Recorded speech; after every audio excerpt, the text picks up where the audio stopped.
तो hello everyone, welcome to एफके ज्ञान YouTuber. इस वीडियो के अंदर हम देखने वाले हैं सीएसएस प्रॉपर्टीज के बारे में, यानी कि सीएसएस की रिसाइज प्रॉपर्टी के बारे में और टेक्स्ट इंडेंट प्रॉपर्टीज के बारे में देखने वाले हैं कि किस तरीके से इन दोनों प्रॉपर्टीज का हम प्रैक्टिकली इंप्लीमेंट करते हैं। रिसाइज का यूज हम इसलिए करते हैं, अगर आपका जो यूजर है वो आपके टेक्स्ट को पढ़ना चाहता है तो वो इसे रिसाइज कर कर, यानी कि टॉप डाउन आप जैसे वो चाहे, और वर्टिकल या फिर हॉरिजेंटल कर कर अब उससे टेक्स्ट को पढ़ सकता है।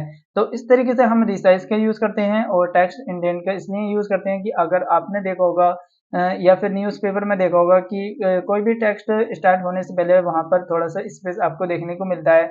तो किस तरीके से इन दोनों प्रॉपर्टीज का मैं आपको प्रैक्टिकल इंप्लीमेंट करके दिखाता हूँ, किस तरीके से हम इन दोनों प्रॉपर्टीज का यूज करते हैं। तो आइए देखते हैं किस तरीके से मैं इसका यूज करता हूँ। तो पहले से ही एक मैंने फाइल बना रखी है रिसाइज टेक्स्ट इंडेंट के नाम से, यहाँ पर मैंने टाइटल में दे रखा है। तो सबसे पहले यहाँ पर मुझे बनाना होगा डिव। तो सिंपल यहाँ पर मैं डिव को बना लूंगा और उस डिव के अंदर में लोरेम का कुछ लोरेम के यहाँ पर मैं टेक्स्ट लिख लूंगा, जैसे कि यहाँ पर आप देख सकते हो। और इसे मैं थोड़ी सी यानी कि इंटरनल सीएसएस देने वाला हूँ। तो सबसे पहले यहाँ पर मुझे स्टाइल का यूज करना होगा। स्टाइल का मैं यहाँ पर यूज करूंगा और स्टाइल का यूज करने से पहले यहाँ पर आपको एक इस डिव को मैं यहाँ पर यानी कि क्लास दे दूंगा। तो सबसे पहले यहाँ पर मैं क्लास दे देता हूँ, इसे एक क्लास दी मैंने यहाँ पर मेन नाम से, मैं इसे क्लास दे दूंगा और इस क्लास को यूज करूंगा मैं डॉट लगाकर। जैसे ही मैंने यहाँ पर मैन को मैंने इसे यूज किया, यूज करने के बाद इसे मैं विड्थ दे दूंगा, जैसे कि यहाँ पर आप विड्थ दे सकते हो। मैं 300 पिक्सल की ले लूंगा और हाइट भी मैं 300 या फिर 200 पिक्सल की ले लेता हूँ मैं 200 पिक्सल के लिए। और मार्जिन में ऑटो ले लूंगा। तो सिंपल यहाँ पर मैं मार्जिन का ऑटो का यूज करूंगा। जैसे मैंने इतना यूज किया, सेव किया, और यहाँ पर मैं जैसे आप यहाँ पर आपको ब्राउजर पर ओपन करके दिखाऊं कि किस तरीके से जो हमारा आउटपुट है वो यहाँ पर आपको देखने को मिल रहा है। बट यहाँ पर आपको आउटपुट देखने को मिल रहा है। यहाँ पर मैं बॉर्डर का भी यूज कर लेता हूँ एक बार।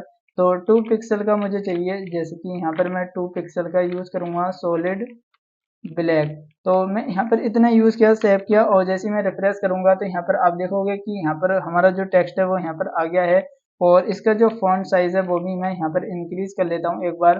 तो सिंपल यहाँ पर मैं फॉन्ट साइज को भी इंक्रीज कर लेता हूँ, जैसे कि 20 पिक्सल का ले लेता हूँ।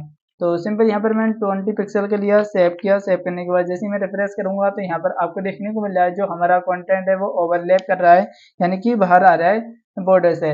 तो यहाँ पर मैं यूज कर सकता हूँ रिसाइज। तो सबसे पहले यहाँ पर आप ओवरफ्लो प्रॉपर्टीज का यूज कर सकते हो। तो सिंपल यहाँ पर मैं ओवरफ्लो के अंदर हिडन का यूज कर सकते हो आप, जिससे कि यहाँ पर जो आपका कंटेंट है वो यहाँ पर नहीं दिखेगा। जैसे मैं रिफ्रेश करूंगा तो यहाँ पर आप देखोगे कि यहाँ पर जो हमारा कंटेंट था वो यहाँ पर हिडन हो गया है। इस तरीके से यहाँ पर आप यूज कर सकते हो, और भी यहाँ पर आप लगा सकते हो। तो सिंपल यहाँ पर मैं आपको रिसाइज का यूज करके दिखाता हूँ। रिसाइज के अंदर यहाँ पर आप लगा सकते हो बोथ, यानी कि आप दोनों तरीके से यहाँ पर आप अपने यूजर को दे सकते हो। तो सिंपल यहाँ पर जैसे ही मैं इस पर क्लिक करूंगा तो यानी कि मैं इसे हॉरिजेंटल भी इसे रिसाइज कर सकता हूँ और यहाँ पर वर्टिकल भी इसे रिसाइज कर सकता हूँ। तो इस तरीके से यहाँ पर आप अपने अकॉर्डिंग यहाँ पर इसे रिसाइज कर सकते हो। आपका यूजर यहाँ पर आने के बाद रिसाइज करके पढ़ सकता है आपके सारे कंटेंट को, जो यहाँ पर अपने कंटेंट लिखा होगा इस तरीके से। तो यहाँ पर मैंने रिसाइज यानी कि बोथ दिया, तो दोनों तरीके से कर सकते हो। यहाँ पर आप हॉरिजेंटल भी दे सकते हो, जिससे कि यहाँ पर आपका जो यूजर होगा वो सिर्फ हॉरिजेंटली ही यहाँ पर इसे रिसाइज कर सकेगा। तो देख सकते हो कि किस तरीके से मैं यहाँ पर सिर्फ हॉरिजेंटल ही रिसाइज कर सकता हूँ, या फिर आपका यूजर अपने अकॉर्डिंग यहाँ पर आप रिसाइज हॉरिजेंटल दे सकते हो, या फिर यहाँ पर आप वर्टिकल भी वर्टिकल का यूज किया, सेव किया, और जैसे मैं रिफ्रेश करूंगा तो यहाँ पर आप देखोगे कि आप वर्टिकल ही इसे रिसाइज कर सकते हो। तो इस तरीके से यहाँ पर आप रिसाइज के अंदर अपने अकॉर्डिंग यहाँ पर आप लगा सकते हो कि किस तरीके का हमें अपने यूजर के लिए दिखाना है। और सिंपल यहाँ पर आप बोथ भी दे सकते हो, दोनों तरीके से वो यहाँ पर रिसाइज कर सकता है। तो इस तरीके से तो हमारा जो कॉन्सेप्ट है वो रिसाइज का कंप्लीट हुआ। अब हमारा आता है यहाँ पर जो मैंने यहाँ पर लगाया था टेक्स्ट इंडेंट। तो सिंपल यहाँ पर मैं टेक्स्ट इंडेंट का यहाँ पर आपको यूज करके दिखाऊं, जैसे कि यहाँ पर मैं इंडेंट का यूज करूंगा।